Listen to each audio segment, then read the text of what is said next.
Nesta aula vamos nos focar no tensor das tensões, o que é este é, como é que se determina, as suas propriedades, como pode ser usado, entre outras coisas.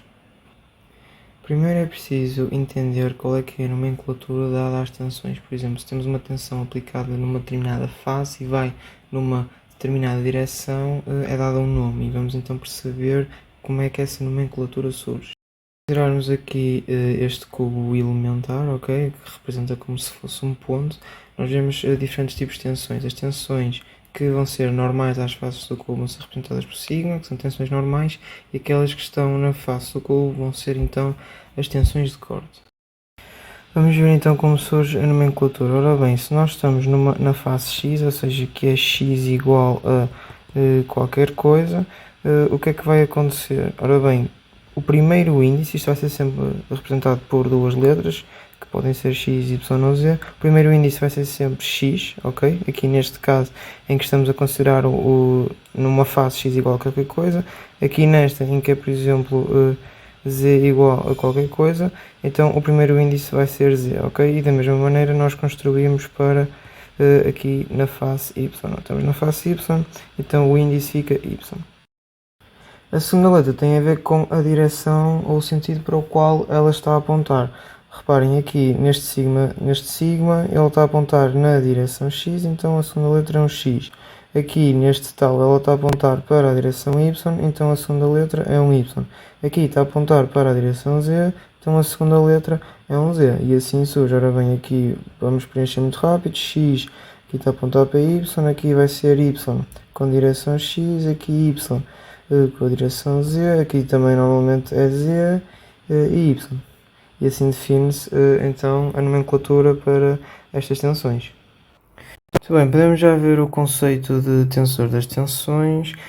O tensor das tensões vai depender de x, y e z, ou seja, já há uma coisa muito importante que nós temos que perceber, nós temos um material que está com um certo estado de tensão externo e podemos definir o tensor das tensões, mas este vai variar de ponto para ponto, daí ser dependente da posição x, y e z. Isto é muito importante que vocês tenham em mente, por isso é que eu estou a perder um bocado de tempo nisto, que o tensor das tensões vai variar de ponto para ponto.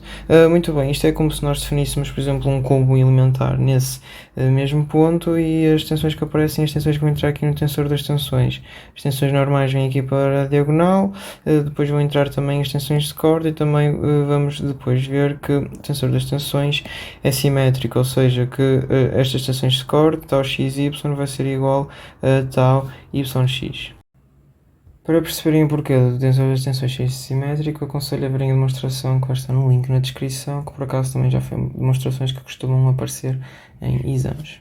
Muito bem, e qual é que é a regra para determinar o tensor das tensões? Eu vou ensinar a maneira, entre aspas, científica, mas depois nós vamos ver que não vamos ter esta trabalheira toda e vai ser um bocado mais intuitivo.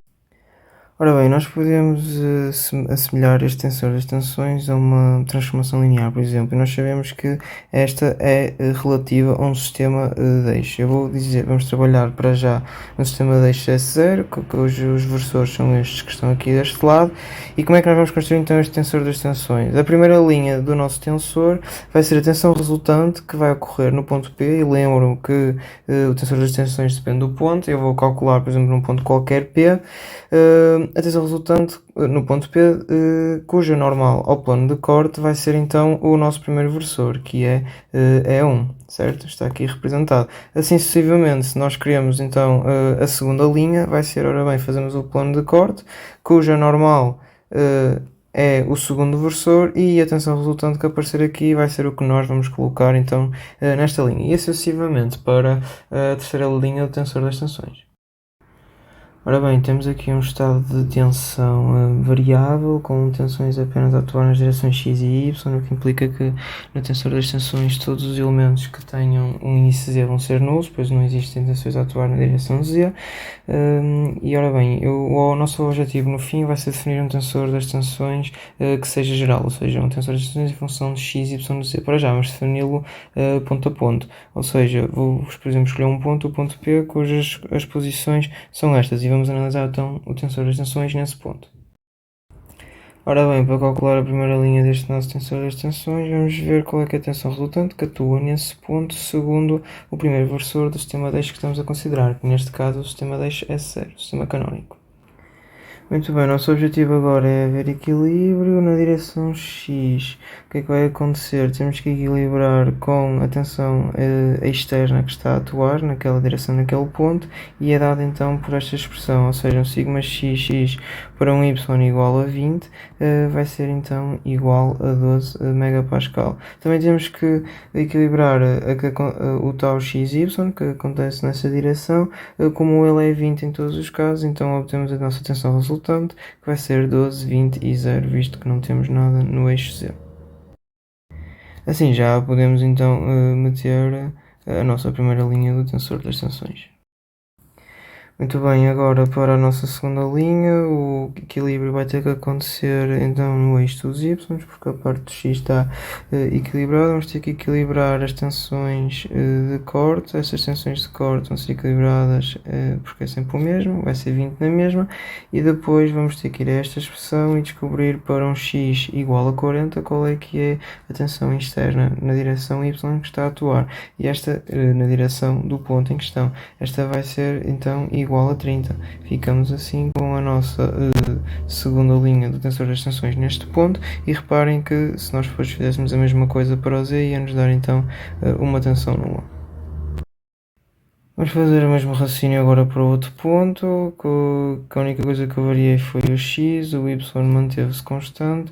Ora bem, podemos fazer outra vez a mesma coisa, tensão resultante para cuja normal é o primeiro versor, e vemos que vai ficar exatamente igual a este, ou seja, vai ficar a primeira linha igual.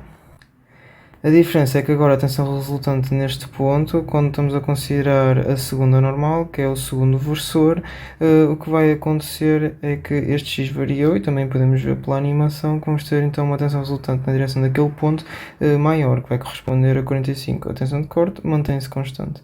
E depois estes valores aqui naturalmente são zero, pela mesma razão da bocado. Vamos aqui reparar numa coisa muito interessante. Aqui este valor, o que mudou daqui para aqui foi então a posição x, e o que mudou foi então este valor para este valor. E repara que isto seguiu uma relação, que é a relação que é dada pela tensão externa que eles nos dão no enunciado. Se nós fizéssemos um raciocínio semelhante, em que desta vez o que nós mantínhamos era a posição x e variávamos o y, íamos ver que aquilo que ia variar ia ser este valor, e ia variar de acordo com a expressão em que aparece o y. Muito bem, então nós já estamos em condições de definir o nosso tensor das tensões genérico, ou seja, em função de x, y e z. O que é que vai acontecer? Em cada elemento nós vamos ter que simplesmente meter a expressão da nossa tensão externa. Neste caso o sigma xx vai ficar 0.4y mais 4. Depois aqui esta vai ser a expressão do nosso sigma y, e depois repara, a expressão para a tensão de corte é constante, por isso fica assim da mesma maneira constante. Aqui é zero na mesma, porque apenas temos tensões na direção y e x. Repara que isto também não nos podemos esquecer, que o tensor das tensões tem unidades de pressão. Como vocês devem calcular, se depois eu quisesse saber o tensor das tensões num ponto qualquer aqui a meio deste material, simplesmente tinha que conhecer quais é que eram as suas coordenadas, substituir os seus valores, neste caso apenas o x e o y é que interessam, e obtinha então o tensor das tensões nesse ponto. Podemos ver aqui as coordenadas cilíndricas, que vão ser utilizadas sobretudo quando estivermos a considerar então sólidos com uma forma cilíndrica. Somos aqui este cilindro e consideramos então um ponto elementar, vemos quais é que são então os eixos associados a estes tipos de coordenadas. Ora bem, o eixo Z vai ser o eixo na direção longitudinal do cilindro. Agora, se formos a ver o eixo θ e o eixo R, o R vai ser o eixo radial, ou seja, vai ser sempre colinear com o raio. Repara que se depois mudar para aqui a posição do eixo R também muda, e a mesma coisa para o eixo do θ, vai ter direção perpendicular ao eixo do raio, e vai ter a direção então desta variação do ângulo θ.